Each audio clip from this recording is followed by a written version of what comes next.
Hello అండి. ఈరోజు మన రెసిపీ అండి మామిడికాయ పచ్చడి అండి, చెక్కు తీసిన పచ్చడి అండి.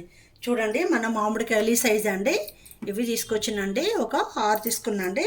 వాటినండి ఇలా శుభ్రంగా కడిగండి. పైన ఇది ఉంటుంది కదండి, ఇది తీసేయాలండి. ఇలా ఇలా తీసేసి దీన్ని చెక్కు తీయాలండి. చెక్కు తీసి చూడండి,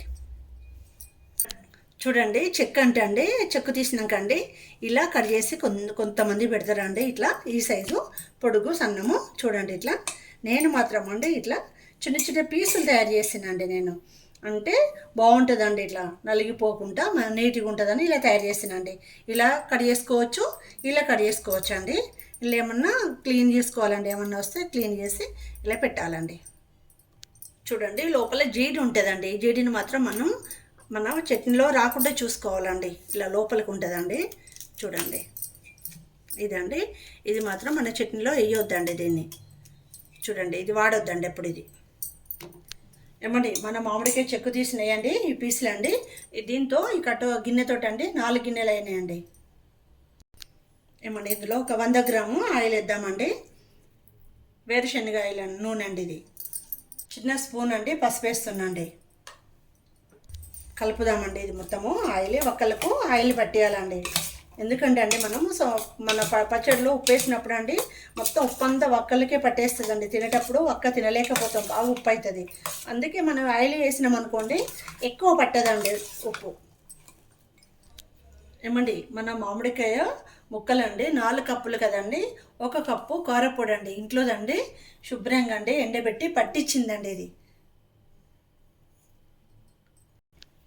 ఏమండి 3/4 కప్పు అండి ఉప్పు అండి, గల్లుప్పు అండి, ఎండబెట్టి మిక్సీ పట్టినండి. చూడండి, ఇది 3/4 అండి, అంటే కారపొడి కంటే కొంచెం తక్కువ అండి.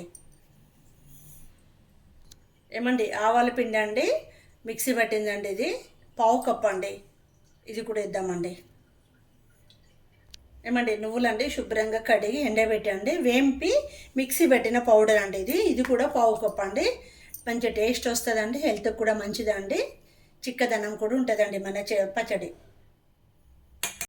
1 స్పూన్ అండి మెంతి పౌడర్ అండి. ఏమండి, జీలకర్ర వేంపినందండి. ఇది జీలకర్ర పౌడర్ అండి, స్పూన్కు కొంచెం తక్కువ అండి. చూడండి, ఏమండి మన మామిడికాయ ఒకరికి ఇదంతా పట్టిద్దామండి మొత్తము. చూడండి, మన చట్నీకి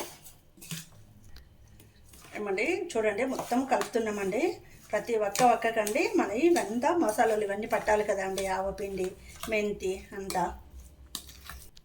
ఏమండి, మన చట్నీ కోసం అండి ఇప్పుడు మనము పోపు పెట్టుకుందామండి.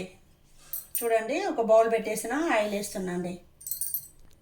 ఏమండి, చిటికెడన్ని మెంతులు అండి. మన ఆయిల్ వేడెక్కిందండి, మెంతులు వేస్తున్నాండి. ఫస్ట్ ఆవాలండి ఒక 3 టేబుల్ స్పూన్లు వేస్తున్నాండి. ఏమండి, జీలకర్ర అండి 2 టేబుల్ స్పూన్లు అండి. 5 ఎండుమిర్చి అండి. ఏమండి, ఎల్లిపాయలండి చూడండి కొంచెము ఇలా దంచిందండి రోట్లో వేసి. ఏమండి, స్టవ్ బంద్ చేసిందండి. ఆ వేడి సరిపోతుందండి ఆయిల్, ఎందుకంటే ఎల్లిపాయలు అండి మాడిపోతాయండి. మిడిల్గా గోల్డ్ కలర్ వస్తే సరిపోతుందండి మనకి. ఏమండి, ఒక చిటికెడు ఇంగు వేద్దామండి. ఆయిల్ చల్లబడాలండి. వేడిది పోస్తే మన పచ్చడి బ్లాక్ వస్తుందండి. చల్లగా పోస్తే మంచి రెడ్ కలర్లో ఉంటుందండి. ఏమండి, మన మామిడికాయ పచ్చడి కోసం మనం తాలింపు పెట్టినాం కదండి. ఆయిల్ చల్లగైందండి. ఇప్పుడు మన చట్నీలో పోద్దామండి ఆయిల్. ఏమండి, చూడండి మన చట్నీ ఎంత గుమ్మగుమ్మలాడుతుందండి, మంచి స్మెల్ వస్తుందండి. పక్క కొలతలతో చెప్పిన కదండి, మీరు తప్పకుండా ట్రై చేయండి. ఏమండి, నేను చాలాసార్లు చేసినండి, మీరు కూడా చేయండి చట్నీ. మన మామిడికాయ పచ్చడి చూడండి ఎంత బాగుందండి. ఏమండి, మన వీడియో లైక్ చేయండి, షేర్ చేయండి. థ్యాంక్ యూ అండి.